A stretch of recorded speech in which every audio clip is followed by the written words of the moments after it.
On the axes below, sketch the graphs of y equals mod 2x minus 5 and then this quadratic as well. Okay, so let's think about the 2x minus 5 first. So let's imagine that the modulus isn't there. What does that look like? So I'm just going to draw on y equals 2x minus 5 without the modulus. So it would have an intercept at negative 5, y-intercept, and the x-intercept would be at 2.5. So if we just think about that, if we put 2.5 in here, 2 times 2.5 is 5, 5 take away 5 is 0, so that's where the intercept would be. So what does the modulus graph do?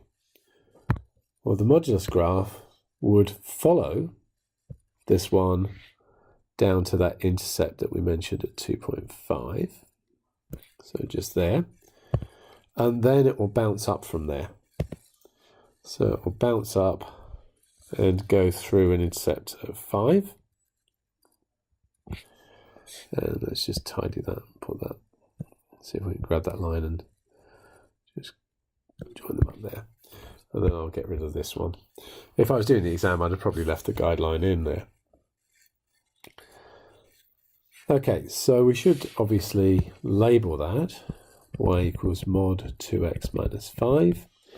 And it's worth remembering, although I wouldn't necessarily label this in the exam, is that y equals 2x minus 5 is this limb, and this limb is y equals negative 2x plus 5. That might prove useful a bit later on. So now we want the quadratic. So 9y equals, well, 16 is 5 times 80. So I think we could take out a 16x there and then have 5 minus x. And that tells me that I've got an x-intercept at 0 and an x-intercept at 5.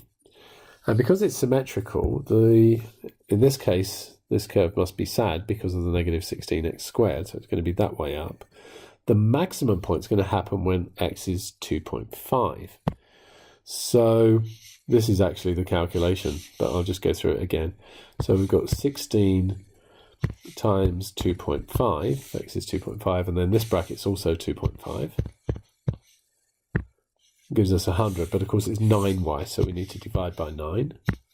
And then we get that 11.1. So that's going to be sort of around there. And we'll do that. I might actually label that one as 2.5, 11.1 recurring. And that's going to come down through there, like so. And label it. Okay, so solve 2x minus 5 equals 4. If we put y equals 4 on this graph, we can see there would be an intercept here somewhere and an intercept over there somewhere. So one of those intercepts is with negative 2x plus 5 equals 4. And the other one would be with 2x minus 5. So 2x minus 5 equals 4. That's one way of doing it. Obviously, there's other ways. You can square both sides and so on. So this one is negative 2x equals negative 1, and giving us x is equal to a half. And this one is 2x equals 9, giving us x is equal to 9 over 2.